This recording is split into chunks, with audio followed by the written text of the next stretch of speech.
Bonjour à tous et bienvenue dans ce 6h30.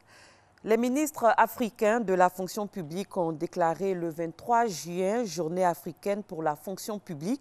Le thème de l'édition 2017 est « Enraciner la culture de prestation des services centrée sur le citoyen ». Ce thème vise à renforcer l'orientation de l'action publique vers la satisfaction du citoyen. Pour cette journée, le ministre de la fonction publique et de la modernisation de l'administration a fait une déclaration. Chris Diomondé, Abou Sanogo. L'édition 2017 de la Journée africaine pour la fonction publique a pour thème « Enraciner la culture des prestations de services centrés sur le citoyen ». Partenariat avec la jeunesse pour la transformation de l'Afrique et celle des Nations Unies sur le thème « Le futur c'est maintenant ». Accélérer l'innovation dans le service public pour réaliser l'agenda 2030. Des thèmes qui sont une exhortation à renforcer l'orientation de l'action publique vers la satisfaction des citoyens. Dans cette optique, en Côte d'Ivoire, un observatoire des services publics a été créé. Il est chargé d'améliorer les relations entre l'administration et les usagers dans le cadre d'un dialogue permanent guidé par le souci de transparence, de traçabilité, de célérité et de responsabilité dans l'action administrative.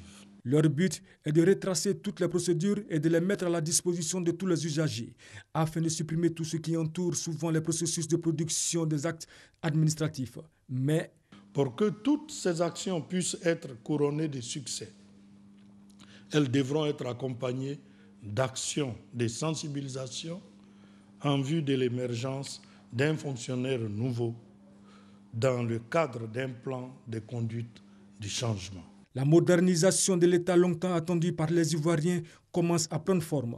Le gouvernement est résolument engagé dans des réformes structurelles afin de faire de notre administration une administration ouverte, pleinement engagée dans la culture de la redevabilité, de l'imputabilité et de l'obligation des résultats pour la satisfaction du citoyen.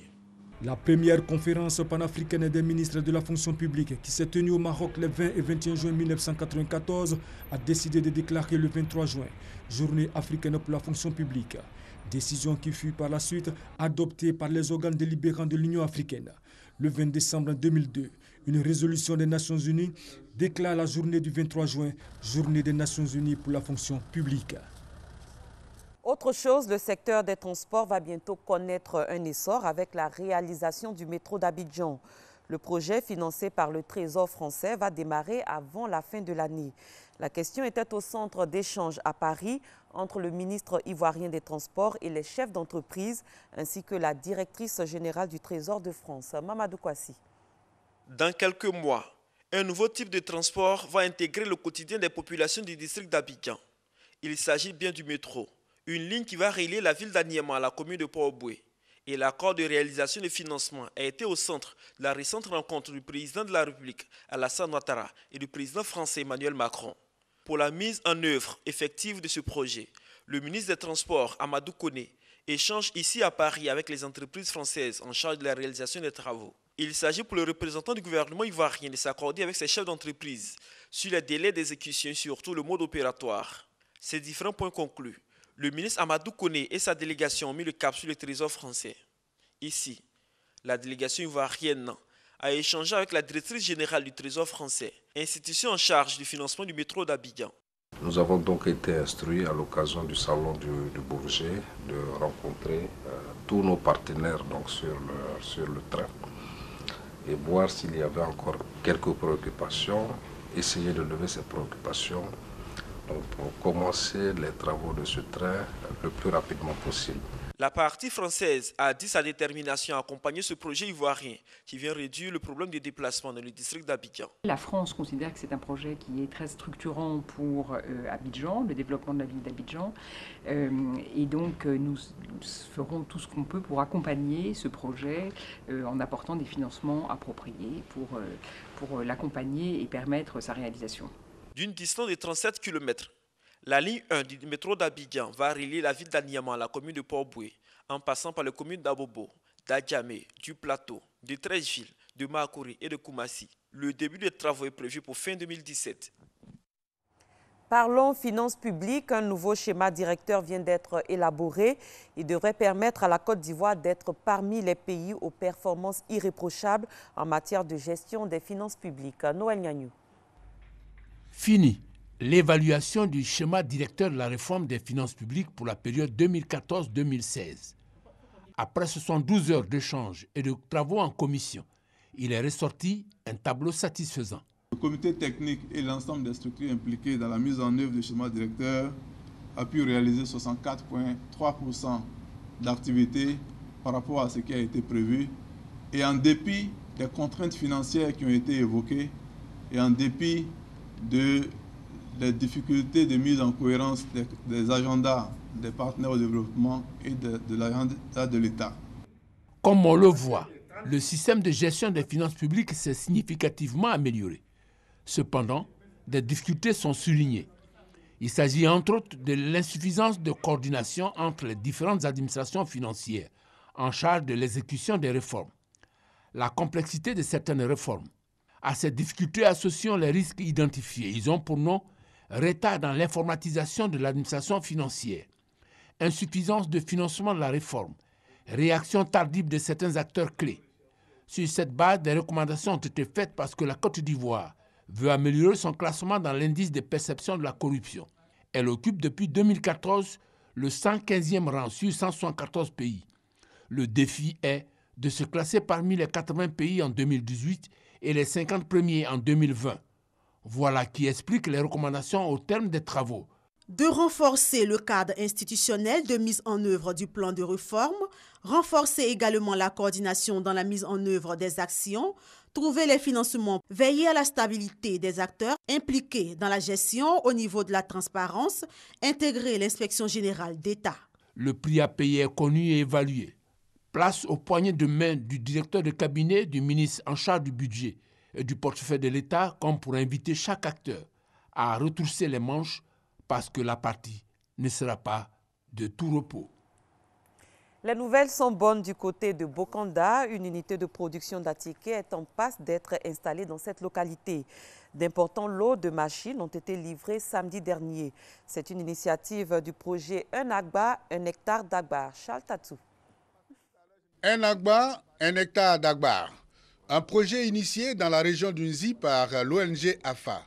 Objectif, faire reculer la pauvreté dans cette partie du pays. Le projet est entré dans sa phase de concrétisation. Les responsables de l'ONG viennent d'acquérir d'importants lots de machines de transformation de manioc à hauteur de plus de 50 millions de francs CFA. Quand je vois mes parents d'Unzi impuissants, il n'y a pas de travail, les jeunes se donnent à l'orpaillage, les femmes elles ne sont pas occupées. Et c'est pour cela que j'ai fait ce sacrifice, pour mettre nos sœurs au travail. Ces équipements industriels sont désormais à la disposition des acteurs de la filière manioc, de Bokanda, de Dimokro et de Kwasi-Kwasi-Kro. Nous avons 2,5 hectares de manioc. On n'a pas encore récolté, mais ça déjà en maturité. Maintenant que l'usine est là, je crois qu'ils vont prendre en gros et nous allons encore avoir plus. La remise de ces machines a constitué un moment de communion des cadres avec les populations rurales. Parrain de la cérémonie, l'inspecteur général d'État.